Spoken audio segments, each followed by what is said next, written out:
Thank you, Madam Speaker. Before I ask my question, Madam Speaker, I would like to congratulate our Fiji under-20 soccer team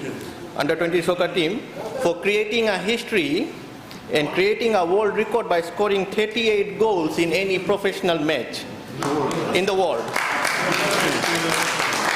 in Pacific Games in PNG.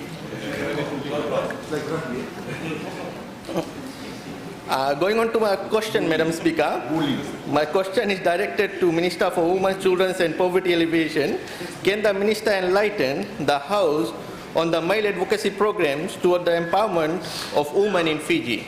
Thank you. Thank you. The Honourable Minister for Women, Children and Poverty Alleviation, you have the floor.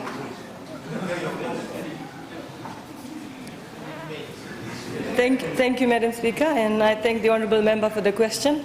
I think a question that is rightly asked, given in view that gender-based violence is on top of our national agenda, as well as, if I may mention, media reports continue to be flooded with reports of gender-based violence in the country. At this offset, I'd also like to acknowledge the children in the gallery, and I hope they're enjoying this vibrant session this morning.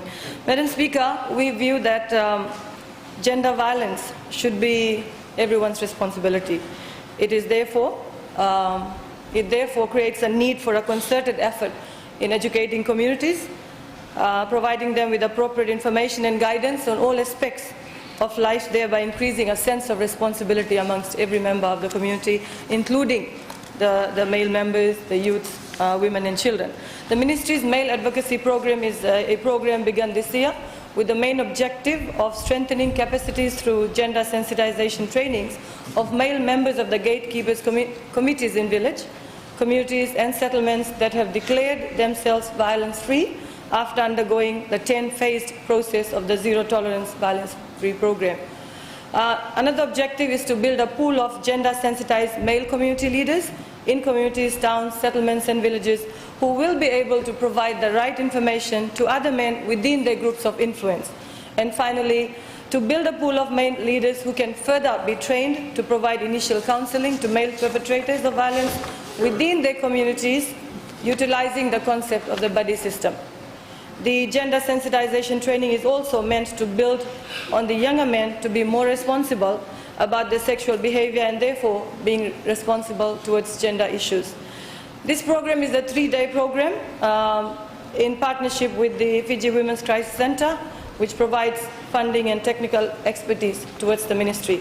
So far, since the start of this year, we have completed 2 programs, one in Nandave earlier in June, where we trained 23 men of the Central and Eastern Division's declared communities. The other one was conducted in the Northern Division 2 weeks ago for the declared community gatekeepers members from 3 provinces of Dakan Drove, Bua and Maduata. There's another training scheduled for the Western Division from the 27th and 30th July. We believe that this program will complement our 10-phase program towards declaring communities zero tolerance to violence-free. Thank you. Thank you. Supplementary question, the Honourable Lorna Eden. Thank you, Madam Speaker. Could the Minister please tell us how long she intends these programs to run for?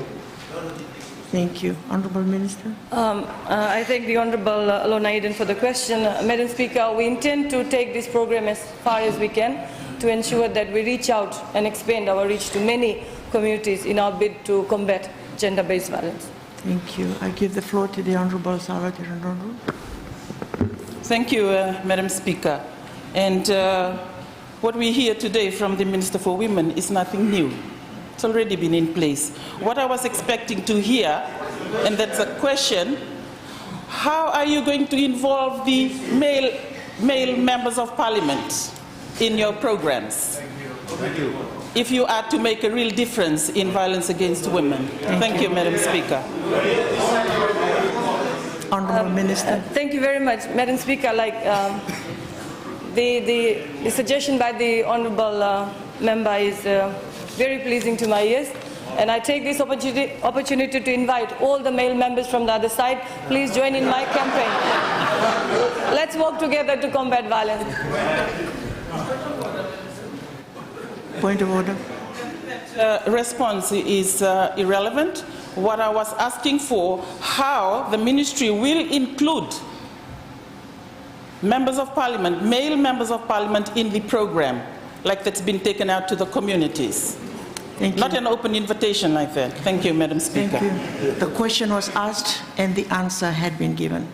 I will now give the floor to the Honourable Nico Noikula. Madam Speaker, in terms of gender violence, one of the most successful areas are the church-based groups. Church-based. For example, my violence was taken away when I joined the marriage encounter. This is the Catholic Church. Do you have any plans to extend that, to church-based groups? Thank you. Honourable Minister. Thank you, Madam Speaker, and thank you, Honourable Nawaikula, for the questions. Yes, we already have a gatekeepers committee within the Zero Tolerance Violence-Free programs, where we have members of advisory council, community leaders, and we will try to include faith-based organizations if they are not in there. Thank you. Thank you. I now give the floor to the Honourable Alvik Maharaj. Thank you, Madam Speaker. While the opposition members are so much willing to join the government side in the male advocacy program, can the minister please explain how do you select the participant on the male advocacy program so that they can actually apply or be aware how to join the other side? Thank you. Honourable Minister. Thank you, Madam Speaker, and I thank the Honourable Member for the question. I see that a lot of interest has been generated. Yes, when we have community meetings, we invite community leaders, we invite, now we are going to invite more faith-based organization members. We extend invitation to advisory councils, we extend invitation to youth groups who live within that community that is undergoing the 10-phase program. So that's where we do not force members of the communities to join, but they become part of our program. Thank you.